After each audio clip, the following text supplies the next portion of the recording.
Hello viewers, कैसे हैं आप। हिंदी नाइट वॉकर पे आप सभी का स्वागत है। व्यूअर्स, आज मैं फिर आप लोगों के लिए वेंडिगो की कुछ सच्ची और डरावनी कहानियाँ लेकर आया हूँ और मुझे उम्मीद है कि आपको ये कहानियाँ ज़रूर पसंद आएंगी। तो चलिए बिना किसी देरी के अपनी कहानियों की तरफ चलते हैं। मैं एक स्काउट ट्रूप का उस वक्त मेंबर था जब मेरी एज 15 साल थी। गर्मी के हर मौसम में मुझे और हमारे साथ दूसरे फौजियों को स्काउटिंग रिजर्वेशन में एक हफ्ता गुजारना था। मैं आपको अपने दोस्तों और कैंप के बारे में ओपनली नहीं बता सकता, इसलिए कि अगर मैंने उसे बता दिया तो कोई भी वहां तक आसानी से पहुंच सकता है। इसलिए मैं इसे सीक्रेट रखना चाहता हूं। उस कैंप में मेरा तीसरा साल था। मेरा समय अच्छा गुजर रहा था और मैं बस अपनी लाइफ में आगे बढ़ रहा था। ट्यूसडे की रात थी। मैं अपने आप को ज़्यादा कैद में रखना पसंद नहीं करता। हम लोगों को स्काउट रिजर्वेशन में रहते हुए 2 दिन बीत चुके थे। मैं कैंप फायर के पास बैठे बैठे बोर हो गया था, इसलिए मैंने वहां से चुपके से निकलने का फैसला कर लिया। मैं जंगल की तरफ जाने वाली पगडंडी पर चल रहा था। मुझे किसी ने भी जाते हुए नहीं देखा था। मैं जैसे ही उस पगडंडी के मोड़ से घूमा, मुझे वहां 2 हिरन दिखाई दिए। फिर मुझे वहां कुछ बड़े बच्चे जो स्काउट ट्रूप का हिस्सा थे, वो मुझे वहां पर स्मोकिंग करते हुए दिखाई दिए। मुझसे एक ऑफिसर भी टकराया था, पर उसने मुझ पर ध्यान नहीं दिया, जबकि उसे ध्यान देना चाहिए था। मैं चलते चलते जंगल के अंदरूनी हिस्सों की तरफ बढ़ता गया। मैं इतना अंदर आ गया था कि अब मुझे लोग नहीं दिखाई दे रहे थे। फिर कुछ ही पलों में मुझे एहसास हो गया कि मैं खो चुका हूं। मैं घबराने लगा और वापसी का रास्ता ढूंढना शुरू कर दिया, पर मेरे कानों में किसी के चलने की आवाज़ आने लगी थी। मैं घबराया हुआ बस रास्ता ढूंढ रहा था। चलते चलते मैं एक ऐसी जगह पर पहुंच गया जो किसी कैंप ही का हिस्सा लग रहा था, पर वो इस्तेमाल नहीं हो रहा था। वहां पर मुझे एक टॉयलेट दिखाई दिया। सबसे पहले मैंने सुकून की सांस ली। वो देखकर मुझे अंदाजा हो गया था कि मैं खोया हुआ नहीं हूं। मुझे बहुत तेज पेशाब लगा था, इसलिए मैं वहां के टॉयलेट में चला गया। अभी मैं अंदर ही था कि फिर से मुझे किसी के चलने की आवाज़ सुनाई देने लगी। वो आवाज़ अब लगातार आ रही थी। मैं टॉयलेट में छुप कर बैठने वाला नहीं था, इसलिए मैंने अपने आप को मजबूत करने और वापस जाने का फैसला किया। जैसे ही मैंने मेन रास्ता जो कैंप की तरफ जाता था उस पर चलना शुरू किया, पीछे से चलने की आवाज़ सुनाई देने लगी।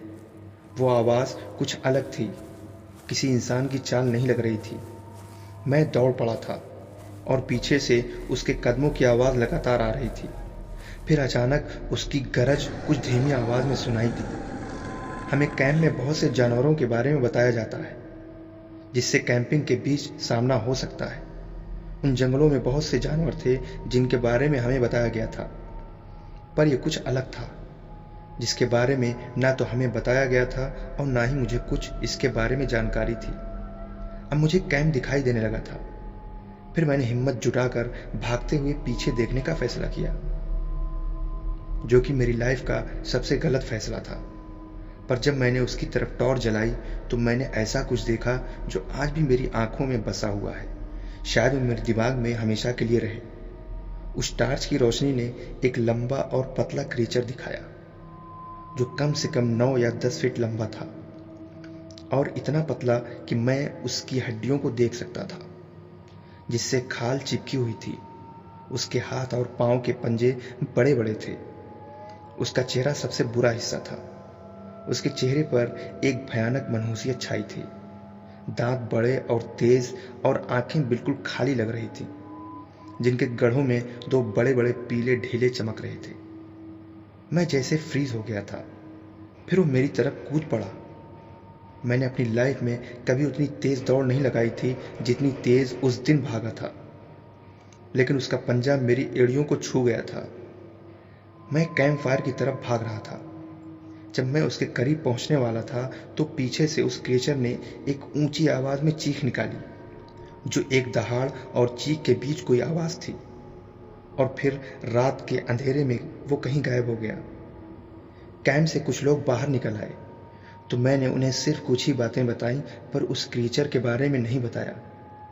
मेरी एड़ियों से खून निकल रहा था। वो मुझसे पूछने लगे तो मैंने कोई बहाना बनाकर उनसे बातें छुपा ली। कैंप वालों को लगा था कि शायद मैं खो गया हूँ। मेरे ऊपर पूरा ग्रुप चीखने और चिल्लाने लगा। अगले दिन मुझे कुछ पनिशमेंट दिया गया, जिसको मैंने खुशी से कबूल कर लिया। दिन गुजर गया। जब रात आई तो मैंने उस रात जंगल से एक चीख सुनी, लेकिन यह चीख किसी हिरन या किसी और जानवर के चिल्लाने की थी। जंगल में तो ऐसा होता ही रहता है। फिर अगले दिन कुछ शोर की आवाज़ों से मेरी आंख खुल गई। पूरा ट्रूप किसी चीज को लेकर परेशान था। ऐसा लग रहा था कि सब कुछ ढूंढने की कोशिश कर रहे हैं।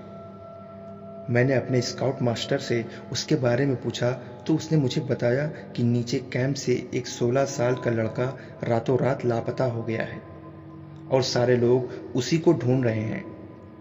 मैं भी उन लोगों के साथ बहुत देर तक उसको ढूंढता रहा, यहाँ तक कि पुलिस ने आकर पूरे कैंप को खाली करवा दिया। उन लोगों ने हमें कुछ नहीं बताया कि उसके साथ वहाँ क्या हुआ। किसी को भी उस लापता लड़के का कोई खबर नहीं थी। घर पहुंचने के तकरीबन 1 महीने बाद मैंने उस गायब हुए लड़के के बारे में जानकारी हासिल करना चाही, लेकिन मैं नहीं कर सका। इसलिए जहां तक मुझे लगता था कि वो लोग उसके बारे में कुछ छुपाने की कोशिश कर रहे थे। समय बीत गया। 2 साल बाद मैं एक नाले के किनारे घूम रहा था, अपनी एज के एक और लड़के के साथ। अपनी मोबाइल से चारों तरफ की चीज़ों को शूट कर रहा था। बात करते करते मुझे पता चला कि यह लड़का उन्हीं लोगों के ग्रुप में से था जिसमें से वो लड़का गायब हुआ था। हम जंगल में रहने वाले कुछ जानवरों के बारे में बातचीत करने लग गए। फिर वो लड़का कहने लगा कि जंगल में कुछ अननेचुरल चीज़ भी रहती है और वो कैंप की जगह सुरक्षित नहीं है। मेरा दिमाग तुरंत ही उस क्रिएचर की तरफ चला गया और मैं अपने आप को शांत रखने की कोशिश कर रहा था। मैंने उससे पूछा कि इसका क्या मतलब है।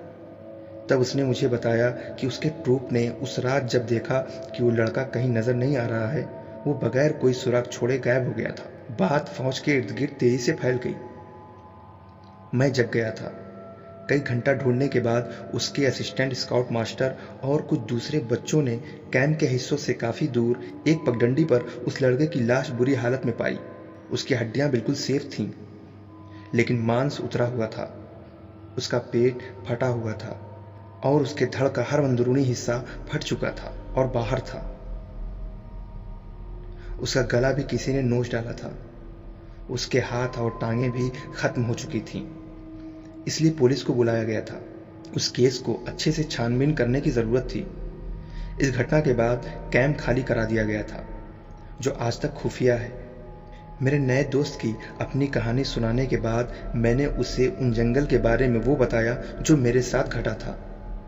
उसकी बातों से मुझे यकीन था कि उसने मुझ पर और मेरी बातों पर भरोसा कर लिया है, इसलिए कि उसने पंजों के निशान और अननेचुरल तरीके से खींचे और फटे हुए मांस को देखा था।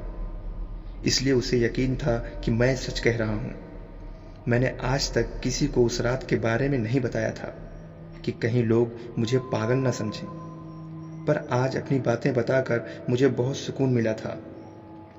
उसके बाद हम दोनों एक अच्छे दोस्त बन गए और आज तक मैं उसके टच में हूं और हम दोनों अक्सर एक दूसरे के हालचाल लेते रहते हैं। मैंने अपना ध्यान अब स्काउटिंग से हटाकर फुटबॉल की तरफ कर लिया है और उसके बारे में सोचना बंद कर दिया है। मैं अपनी 4 साल की उम्र से पैरानॉर्मल चीज़ों का अनुभव करता चला आ रहा हूँ। मैं आपको यकीन दिलाता हूँ कि जो कहानी मैं बताने जा रहा हूँ ये बिल्कुल सच्ची कहानी है। आज मैं 36 साल का हूँ। मैं इस स्टोरी को इसलिए शेयर कर रहा हूँ क्योंकि इस घटना की वजह से मैं काफ़ी डर गया था और मेरा ये अनुभव काफ़ी भयानक था। अक्टूबर का महीना चल रहा था। मेरा वेंडिगो से सामना मिनेसोटा के जंगलों में पहली बार हुआ। मैंने हमेशा से यही सुना है कि अगर आप वेंडिगो के बारे में बात करते हैं तो वो आपकी तरफ अट्रैक्ट हो सकते हैं। इस घटना से पहले ना तो मैंने कभी वेंडिगो के बारे में सोचा था और ना ही सुना था। मैं अपने कुछ दोस्तों के साथ वहां रह रहा था। मैं अपनी केबिन में रहता था और वो लोग कैंप में रहते थे। उनके पास गेस्ट के लिए झील के किनारे एक बढ़िया कैंप था। मैं आधी रात के करीब अपने डॉग के साथ केबिन से बाहर उनके कैंप के पास गया। वो लोग सो रहे थे। जब मैं वहां पहुंचा तो बहुत सी चीजें वहां बिखरी हुई बेतरतीब थीं। उन सारी चीजों को मैं सेट करके रखने लगा। जब मैंने सब कुछ सेट कर दिया तो वापस अपने केबिन में आ गया और मैं दरवाज़ा बंद करना भूल गया। जब मुझे याद आया तो मैंने सोचा कि हम जंगल के बीच हैं, यहाँ चोरी का कोई खतरा नहीं, इसलिए मैंने दरवाजे को वैसे ही छोड़ दिया और अपने रूम में आकर लेट गया। मेरा डॉग मेरे पास ही सोता था। मुझे उस रात बहुत बेचैनी हो रही थी। नींद मुझसे कोसों दूर थी। मेरा डॉग भी मेरे साथ ही जग रहा था और बाहर बिल्कुल शांति थी। मेरा डॉग आज कुछ अजीब हरकतें कर रहा था। वो सोने की बजाय बार बार खिड़की की तरफ देखने लगता था। जब मैं पलट कर देखता था तो उधर कुछ भी नहीं होता था। मैंने उसके ऊपर कंबल डाल दिया ताकि वो सो जाए, लेकिन वो फिर से अपना सर बाहर निकालकर इधर उधर देखने लगता था। मैं बहुत देर तक परेशान था कि आखिर आज मेरे डॉग को क्या हो गया है, ये सो क्यों नहीं रहा है, और मुझे भी नींद नहीं आ रही थी। मैं जबरदस्ती बिस्तर पर लेटा हुआ था। अचानक बाहर से मेरे एक दोस्त जिसका नाम जैसन था, उसने मुझे आवाज दी। मैं फौरन उठ गया। मैंने सोचा कि ये तो सो रहा था, इतनी जल्दी उठ कैसे गया। मैं जल्दी से उठकर अपने केबिन के बाहर आया, पर मुझे बहुत हैरत हुई, बाहर कोई नहीं था। मैं वहां से फिर उनके कैंप के पास आया। वो सभी सो रहे थे। मैं थोड़ी देर वहीं पर खड़ा रहा। मैंने सोचा कि शायद जैसन ने मुझे आवाज देकर जल्दी से आकर वापस सो गया हो। कुछ देर खड़ा रहा, पर जब मुझे यकीन हो गया कि ये सब सो रहे हैं तो मैं जैसन के पास जाकर उसको जगाने लगा और उससे पूछना चाहता था कि तुमने मुझे क्यों बुलाया था, पर वो तो गहरी नींद में था। मैं बहुत हैरत में था कि मुझे किसने आवाज दी, जबकि जैसन सो रहा था। बाहर बिल्कुल खामोशी थी, जैसे जानवरों ने अपनी हरकत बिल्कुल बंद कर दी हो। हवा के झोंके भी थम गए थे। वो पल किसी अजीब अनहोनी का एहसास दिला रहा था। मैं वापस अपने केबिन में आकर अपने बिस्तर पर लेट गया। मेरा डॉग अब भी जग रहा था। मैं बहुत उलझन में था। फिर अचानक मेरा डॉग खिड़की की तरफ देखकर भौंकने लगा। उसे मैं चुप कराने की कोशिश कर रहा था, पर मेरी कोशिश बेकार थी। वो लगातार खिड़की की तरफ देखकर बस भौंकता ही जा रहा था। ऐसा लग रहा था कि जैसे वो किसी चीज को देख रहा हो। फिर अचानक से वो ऐसा शांत हुआ जैसे उसे सांप सूंघ गया हो। अब वो बिल्कुल खामोश था और कांप रहा था। मैं उसकी हालत देखकर अंदर से हिल गया। मुझे ऐसा एहसास हुआ कि केबिन के आसपास कुछ जरूर है, जिसे मैं तो नहीं देख पा रहा था, पर मेरा कुत्ता उसे देख रहा था। मुझे बहुत तेज बाथरूम जाने की जरूरत महसूस हुई, पर मेरी हिम्मत जवाब दे रही थी। मैं अपने रूम से बाहर निकलकर पेशाब करने की भी हिम्मत नहीं जुटा पा रहा था। फिर मेरे दिमाग में आया कि ये जरूर स्किनवॉकर या वेंडिगो होगा, जिसने मेरे दोस्त जैसन की आवाज निकालकर मुझे बुलाया था। मैं जानता था कि ये वेंडिगो या स्किनवॉकर पहले तो आपके किसी जानने वाले की आवाज निकालकर आपको बाहर बुलाते हैं। फिर उसके बाद अगर आपने उनके साथ आई कांटेक्ट कर लिया तो फिर तो वो आपको अपना शिकार जरूर बना लेते हैं। ये सब बातें मुझे बहुत परेशान कर रही थी। मैं बाहर नहीं देखना चाहता था कि बाहर क्या चीज़ है। मेरे एहसास मुझे यकीन दिला रहे थे कि हो ना हो ये या तो स्किनवॉकर है या वेंडिगो है। मैं बहुत डर गया था और अपने बिस्तर से बाहर नहीं निकलना चाह रहा था कि फिर अचानक मेरे केबिन का दरवाज़ा कोई खटखटाने लगा। मैं समझ गया कि ये ज़रूर वेंडिगो ही है जो मुझे बाहर निकालना चाहता है। मैं खामोशी से अपने बेड पर पड़ा रहा। कई बार दरवाज़ा खटखटाने की आवाज़ आई, पर मैंने दरवाज़ा नहीं खोला। मैंने समय देखा, रात के 2:30 बज रहे थे। अब दरवाज़ा खटखटाने की आवाज़ तेज़ हो गई थी। फिर अचानक मेरा वही दोस्त जिसकी आवाज़ सबसे पहले आई थी, मुझे उसकी आवाज़ सुनाई दी कि दरवाज़ा खोलो, मैं हूँ जैसन। मैं उस पर यकीन नहीं कर रहा था, पर मैंने हिम्मत करके हल्की सी खिड़की खोलकर बाहर देखा तो सच में बाहर मेरा दोस्त जैसन ही खड़ा था। मैंने उसे आवाज़ दी, ये तुम हो? उसने कहा, हाँ मैं हूँ, दरवाज़ा खोलो। मुझे यकीन नहीं हो रहा था कि बाहर मेरा दोस्त है या कोई और। इसलिए कि मैं जानता था कि ये शैतान शेफ शिफ्टर भी होते हैं। पर उसके हाथ में टॉर्च को देखकर मुझे यकीन हो गया कि ये मेरा दोस्त जैसन ही है। मैंने जब दरवाज़ा खोला तो वो मेरे ऊपर चिल्लाने लगा कि तुम मुझे परेशान क्यों कर रहे थे। मैंने कहा कि मैंने कब तुम्हें परेशान किया। वो कहने लगा कि तुम बार बार मुझे कैंप के बाहर से आवाज़ दे रहे थे। जब मैं कैंप को हल्का सा खोल कर बाहर देखा तो तुम वहाँ नहीं थे। मुझे लगा कि तुम मुझे परेशान कर रहे हो, इसलिए मैं तुम्हारे पास आया हूँ। मैंने उससे कहा कि जो तुम कह रहे हो बिल्कुल ऐसा मेरे साथ भी हुआ है। तुम्हारी आवाज़ में कोई मुझे बाहर बुला रहा था। जब मैं बाहर निकला तो बाहर कोई नहीं था, और जब तुम्हारे पास गया तो तुम सो रहे थे। वो ये बातें सुनकर डर गया। हम दोनों केबिन को अंदर से बंद करके अंदर बैठ गए और इन्हीं शैतानों के बारे में बातें करने लगे। कुछ देर बाद अचानक केबिन के पीछे हमें कुछ शोर सुनाई दिया, जैसे कोई कुछ खोद रहा हो। फिर कुछ अजीब गुर्राने जैसी आवाज़ आने लगी। हम दोनों पहले से अलर्ट थे, इसलिए ना तो हम बाहर निकले और ना ही बाहर झांकने की कोशिश की। मेरा डॉग चुप होने का नाम ही नहीं ले रहा था। कुछ देर बाद बिल्कुल शांति छा गई। हमने फिर से केबिन को चेक किया और अच्छे से उसे बंद करके फिर हम दोनों एक ही साथ बैठकर आपस में बातें करने लगे। केबिन के बाहर अब भी वातावरण बिल्कुल शांत था। फिर अचानक हमारे कानों में चीख की आवाज़ सुनाई दी। हम दोनों पहले ही से डरे हुए थे, फिर इस चीख की आवाज़ ने हमें और ज़्यादा डरा दिया था। वो आवाज़ हमारे दोस्तों के कैंप की तरफ से आई थी। हम अपने दोस्तों के बारे में चिंतित होने लगे कि हमारे दोस्त कहीं शैतान का शिकार ना हो जाएं। हम दोनों ने एक दूसरे की हिम्मत बढ़ाई और आपस में बात करने लगे कि हमें बाहर निकलकर कैंप को चेक करना चाहिए कि वहाँ सब कुछ ठीक है या नहीं। जैसन ने एक लोहे का रॉड लिया और मैंने बेसबॉल की स्टिक उठा ली। हम दोनों कैंप की तरफ चल पड़े। अभी हम कैंप के पास पहुंचने ही वाले थे कि उसे देखकर हमारे होश ही उड़ गए। कैंप के पीछे एक काली परछाई खड़ी थी। मेरा अंदाज़ा गलत नहीं हो सकता, वो परछाई के हिसाब से काफ़ी लंबा था। मैंने डरते हुए पूछ लिया कि कौन है वहाँ। बस इतना कहना था, मैंने उसका आधा चेहरा और एक पीली चमकती हुई आंख देखी जो कैंप के पीछे से झांक रही थी। जैसे मेरा खून जम गया हो। जैसन मेरे पीछे ही था। हम दोनों वापस कैंप की तरफ भागने लगे।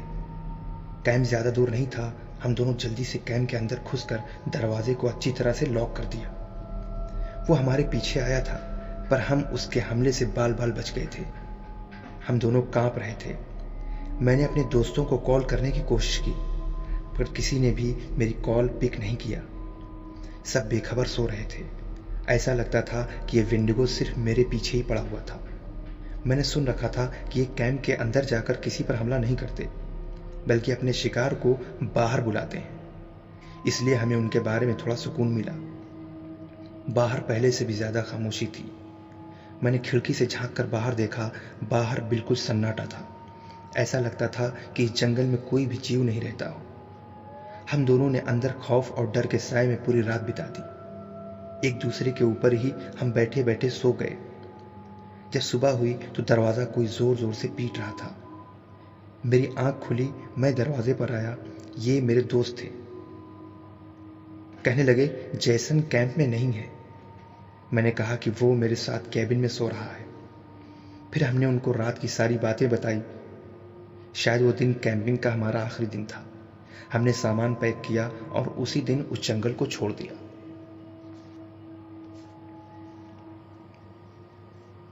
मेरा नाम ब्रैडली है। मैं आपको अपने साथ घटी वेंडिगो इनकाउंटर की एक सच्ची घटना बताने जा रहा हूँ। करीबन 1 महीना पहले मैं अपनी वाइफ के साथ जॉर्जिया के हलचल से भरे हुए माहौल से दूर ग्रांट अल्बामा की तरफ कुछ दिन शांति से बिताने के लिए निकल गया था। ग्रांट पहाड़ी इलाकों में गंटरवेल से कुछ दूरी पर पड़ता है। सच में ये घूमने के लिए बहुत अच्छी जगह है। मैं जिस जगह था ये पहाड़ों में थोड़ा ऊपर की तरफ थी। कुछ दिनों पहले मैं अपनी साली के दोस्त के घर जा रहा था। उसका नाम माइकल था। माइकल की प्रॉपर्टी में एक बड़ा सा तालाब था। उसने मुझसे कहा कि अगर तुम फिशिंग करना चाहते हो तो ये तालाब बिल्कुल परफेक्ट है। मुझे फिशिंग करना बहुत पसंद है, इसलिए मैं तालाब पर चला गया। उसने मुझे फिशिंग पोल ला कर दिया और वो चला गया।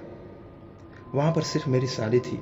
कुछ देर वहीं पर टहलने के बाद वो कहने लगी कि मैं और मेरे हस्बैंड थोड़ी देर के लिए बाहर जा रहे हैं, तुम जब तक यहाँ फिशिंग करना चाहते हो करो।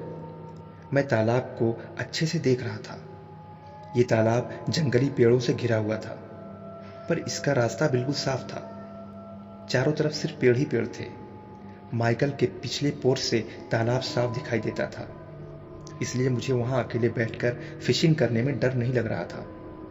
मैं तालाब के पास बैठकर मछलियां पकड़ना शुरू कर देता हूँ। मेरी वाइफ का एक डॉग है जो खुला हुआ था और वो मेरे आस ही पास टहल रहा था।